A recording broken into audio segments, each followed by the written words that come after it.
Welcome to Happy Tummy with Annalie.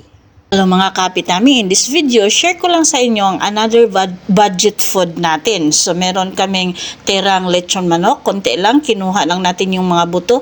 Tapos lagyan natin yan ng 2 itlog at saka kangkong. So batilin lang natin yung mga itlog natin mga kapitami. Tapos magisa na tayo sa ating bawang at saka sa ating mga onions mga kahapitami. And then we will i-add natin ang ating lechon manok na kinuha na natin yung mga buto. Tapos yung red bell pepper natin. Lagyan lang natin to ng asin at kunting chik mga kahapitami. Tapos maglagay tayo ng kunting water.